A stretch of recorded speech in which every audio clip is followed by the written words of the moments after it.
ಓಂ ಶ್ರೀ ಗುರುಭ್ಯೋ ನಮಃ. ಶ್ರೀಮದ್ ಭಗವದ್ಗೀತಾ 4ನೇ ಅಧ್ಯಾಯ 41ನೆಯ ಶ್ಲೋಕ. ಯೋಗ ಸನ್ಯಸ್ತ ಕರ್ಮಾಣಂ ಜ್ಞಾನ ಸಂಛಿನ್ನ ಸಂಶಯಂ ಆತ್ಮವಂತಂ ನ ಕರ್ಮಾಣಿ ನಿಬಧ್ನಂತಿ Dhananjaya. Arjuna, actions do not bind him who has dedicated all his actions to God according to the spirit of Karma Yoga,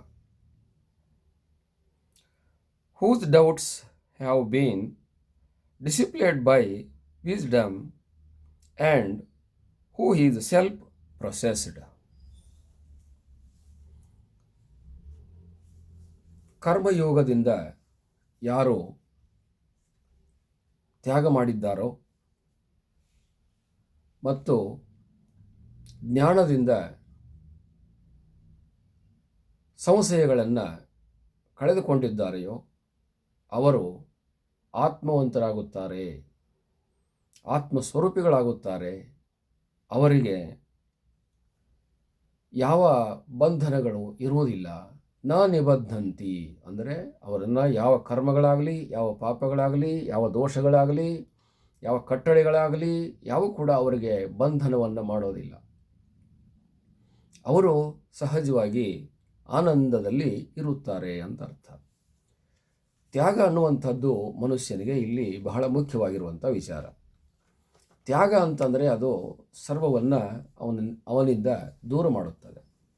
ಸರ್ವದರ ಸಂಬಂಧವನ್ನು ಬಿಡಿಸಿ ಆತನನ್ನು ಮುಕ್ತ ಸ್ಥಿತಿಗೆ ತಗೊಂಡು ಹೋಗುತ್ತದೆ. ಆತನು ಸರ್ವ ಕರ್ಮ ಆಯಿತು, ಸರ್ವ ಬಂಧನಗಳಾಯಿತು, ಸರ್ವ ದೋಷಗಳಾಯಿತು, ಸರ್ವ ಪಾಪಗಳಾಯಿತು, ಇವೆಲ್ಲವುಗಳಿಂದ ನಿರ್ಲಿಪ್ತವಾಗಿರುತ್ತಾನೆ. ಕಮಲವು ನೀರಿನಲ್ಲಿ ಕೆಸರಿನಲ್ಲಿ ಹುಟ್ಟಿ ಬೆಳೆದು ಕಮಲದಲ್ಲಿ ಯಾವ ದೋಷಗಳು ಇಲ್ಲದಲೇ, ಅದು ಕೆಸರನ್ನು ಅಂಟಿಕೊಳ್ಳದಲೇ ಮತ್ತು ನೀರನ್ನು ಅಂಟಿಕೊಳ್ಳದಲೇ ಅಂತರದಲ್ಲಿ ಎತ್ತರದಲ್ಲಿ ಬೆಳೆದು ಸುಂದರವಾಗಿ ಶೋಭಿಸುತ್ತದೆ. ಹಾಗೆ ಜ್ಞಾನವನ್ನು ಹೊಂದಿರತಕ್ಕಂಥ ವ್ಯಕ್ತಿಯು ಕರ್ಮಯೋಗದಿಂದ ತ್ಯಾಗ ಮಾಡಿದವನಾಗಿ, ಸನ್ಯಾಸವನ್ನು ಹೊಂದಿದವನಾಗಿ ಆತನಿಗೆ ಬಂಧನಗಳ ಸಂಬಂಧವು ಇರುವುದಿಲ್ಲ. ಆತನು ಸರ್ವ ಬಂಧನದಿಂದ ಬಿಡುಗಡೆಯನ್ನು ಹೊಂದುತ್ತಾನೆ. ಆತನಿಗೆ ಅತ್ಯಂತ ದುಃಖ ನಿವೃತ್ತಿ, ಪರಮಾನಂದ ಪ್ರಾಪ್ತಿ ಅನ್ನುವಂಥದ್ದು ಪ್ರಾಪ್ತಿಯಾಗುತ್ತದೆ. ಸರ್ವ ದುಃಖಗಳ ನಿವಾರಣೆ ಅನ್ನುವಂಥದ್ದು ಸಹಜವಾಗಿ ಆತನಲ್ಲಿ ನೆಲೆಗೂಡುತ್ತದೆ. ಸರ್ವ ಪಾಪಗಳ ಸಂಬಂಧ ಅನ್ನುವಂಥದ್ದು ಬಿಟ್ಟು ಹೋಗುತ್ತದೆ. ಸರ್ವ ಬಂಧನಗಳು ಆತನನ್ನು ನೋಡೋದಿಲ್ಲ, ಆತನ ಹತ್ತಿರಕ್ಕೆ ಬರೋದಿಲ್ಲ. ನ ನಿಬದ್ಧಂತಿ. ಆತನ ಕರ್ಮಗಳೆಲ್ಲವೂ ಕೂಡ ಅವು ಹುರಿದ ಬೀಜದಂತೆ ಇರುತ್ತವೆ.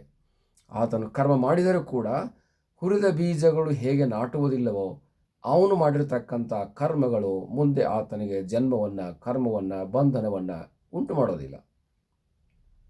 ಹಾಗೆ ಆತನು ಹುರಿದ ಬೀಜದಂದದಿ ವ್ಯವಹರಿಸುತ್ತಾನೆ ಅಂತ ಅರ್ಥ.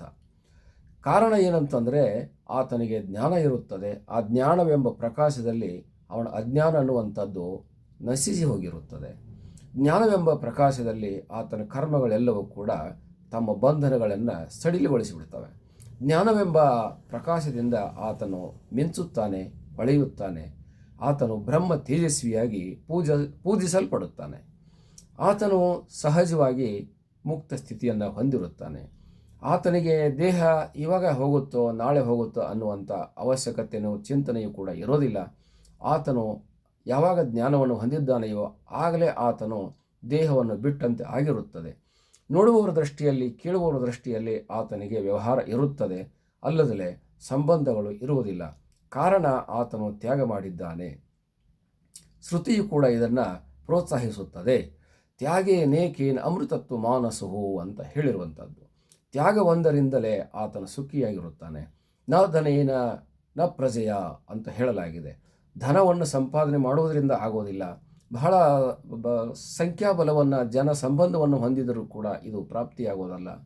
ಇದು ಕೇವಲ ಜ್ಞಾನದಿಂದ ಆಗುತ್ತದೆ. ಆತ್ಮಸುಖ, ಆತ್ಮಜ್ಞಾನ, ಆತ್ಮತೃಪ್ತಿ ಅನ್ನುವಂಥದ್ದು ಜ್ಞಾನದಿಂದ ಆಗುವಂಥದ್ದು. ಆತನು ಜ್ಞಾನವನ್ನು ಹೊಂದಿದವನಾಗಿ, ಸರ್ವ ಬಂಧನಗಳನ್ನು ಬಿಡಿಸಿಕೊಂಡವನಾಗಿ, ಸರ್ವ ಸಂಶಯಗಳನ್ನು ಕತ್ತರಿಸಿಕೊಂಡವನಾಗಿ ಆತನು ಸುಖಿಯಾಗಿರುತ್ತಾನೆ. ಅಸಂಗ ಶಸ್ತ್ರೇಣ ದೃಢೇನ ಚಿತ್ವ ತತ್ಪದಂ ತತ್ ಪರಿಮಾರ್ಗಿತವ್ಯಂ ಅನ್ನುವಂಥದ್ದು 15ನೇ ಅಧ್ಯಾಯದಲ್ಲಿ ಕೂಡ ಇದನ್ನು ಉಕ್ತವಾಗಿದೆ. ಹಾಗಾಗಿ ಜ್ಞಾನ ಅನ್ನುವಂಥದ್ದು ಮನುಷ್ಯನಿಗೆ ಬಹಳ ಮುಖ್ಯ. ಅದು ಸಂಶಯಗಳನ್ನು, ವಿಪರೀತ ಭಾವನೆ, ಅಸಂಭವ ಭಾವನೆಗಳನ್ನು ಕತ್ತರಿಸಿ ಮುಕ್ತ ಸ್ಥಿತಿಗೆ ತಗೊಂಡು ಹೋಗುತ್ತದೆ ಅನ್ನುವಂಥ ಅಭಿಪ್ರಾಯವನ್ನು ವ್ಯಕ್ತಗೊಳಿಸಿದ್ದಾನೆ. ಹರಿ ಓಂ ತತ್ಸತ್.